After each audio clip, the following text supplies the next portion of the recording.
Welcome back, this is Shahzex back with Town Hall 15 Root Rider strategies featuring the Dragon Duke. In this video, I will be showing you 3 different versions. 2 strategies will include the Dragon Duke and 1 will be a classic Root Rider version. I will break down everything step by step from base planning all the way to executing these attack strategies. So let's get started after a small intro. So here is the army. It includes Root Riders, healers, and supporting troops. You do not need a large number of Root Riders. Just bring enough to open up walls and soak damage for the rest of your army. Their main role is to create paving and tanks for your core troops. We are also using the Dragon Duke in this army. The addition of the Dragon Duke makes the strategy much stronger and more consistent, especially against mismatched bases. So without wasting any time, let's dive into the first attack. Now we begin the Royal Champion charge. Drop an invisibility spell early to protect her from incoming damage. Then keep dropping your invisibility spells back to back to keep her alive while she clears a massive portion of the base. This will give us huge value and set a clean funnel. Keep dropping the spells every 3 to 4 seconds. Your RC will take some damage in the attack, and that's completely fine.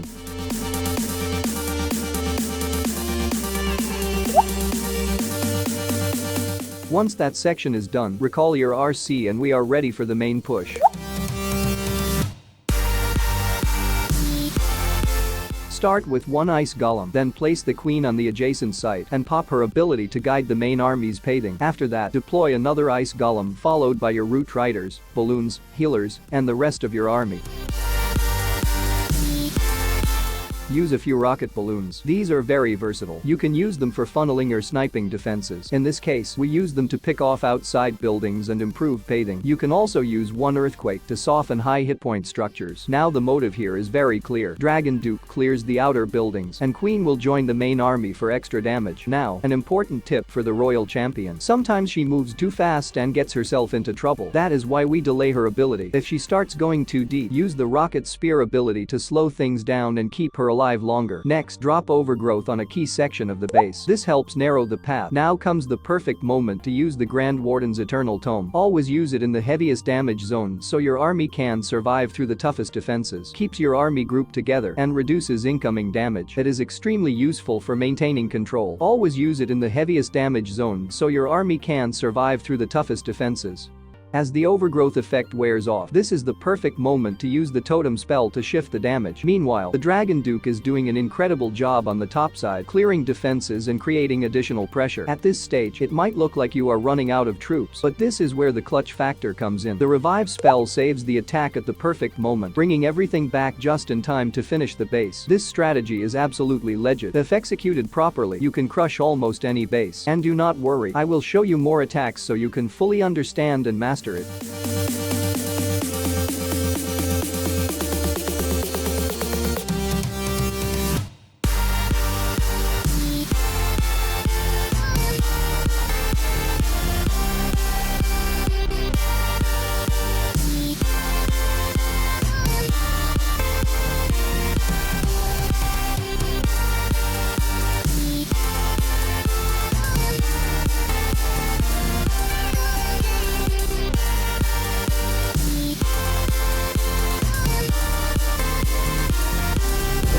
At number 2, we have this army with a little different army comp. This is the Fireball Root Rider attack strategy. Okay, so let's start with the attack. Start by deploying your Grand Warden in a corner with 1 Coco Loon and all your healers. Then use a couple of support troops like furnaces to help him clear the outer buildings faster and establish early funneling. While the Warden is working, identify another safe corner where you will later deploy your siege barracks. You can also use some Valkyries to take down a key building so that the siege troops stay outside and continue clearing the edges properly. As you can see, the outer layer gets cleared very quickly, which is exactly what we want before committing to the main push.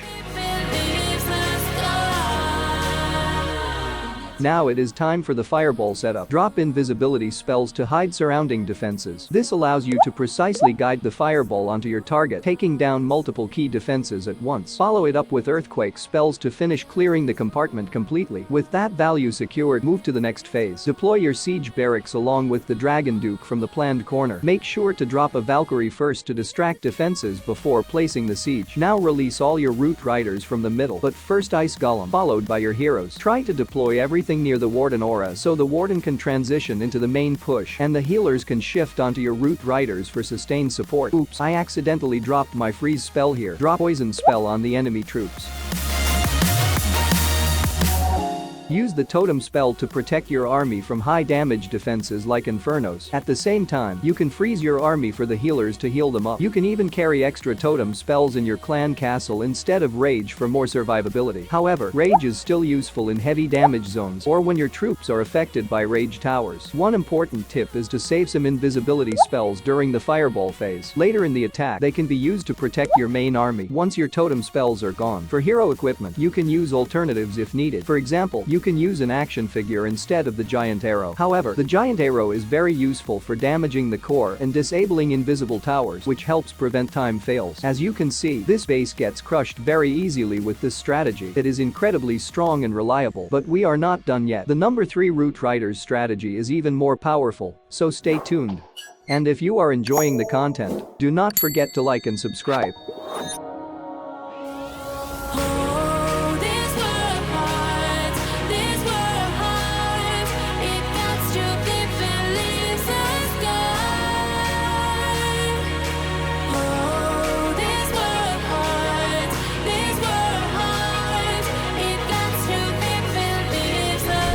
We have a base with both an invisibility tower and a poison tower, which can be very tricky if you do not control the core properly. Do not worry, I will show you the full army composition at the end of the attack. Take a look at the base. Most of the key defenses are lined up in a straight path. That gives us a perfect opportunity to get massive early value. We begin with the Dragon Duke push, and at the same time, the giant arrow is fired from an opposite angle. Just look at that value. We deploy the siege barracks in the corner. Its job is to continue building the funnel and clear the outer layer. Now we move into the main push. Drop your Root Riders in a line, followed by the Valkyries and then all your heroes. At this point, your main focus should be the Town Hall and the core defenses. If you ignore this area, the combined damage from the Town Hall, Infernos, and other defenses can melt your entire army in seconds. As expected, the troops start splitting toward different sides. To fix this, we use the Overgrowth spell. This is very important because it forces your Root Riders and the Royal Champion to glue together and move directly into the core. Keep supporting your army with freeze and rage spells in the core to reduce incoming damage and boost your troops. Using an early rage spell here provides huge support to everything in the core. As soon as the Town Hall goes down, activate the Grand Warden ability. This allows your army to push through the remaining defenses smoothly, almost like cutting through butter. Use your remaining freeze spells carefully on high damage defenses to keep your troops alive and maintain momentum. All of your heroes are still alive, and that alone is enough to carry the rest of the attack. Even if your troops path around the Town Hall at some point, you will still have more than enough strength to take it down and finish the base. As you can see, we even end up swagging a freeze and an Overgrowth spell, which shows just how strong and efficient this strategy is. Here is the army composition. If you want a full detailed guide on it, I will link that video in the iCard, so make sure you check it out right now. And I'll catch you guys in the next video. Till then, stay safe, stay beautiful.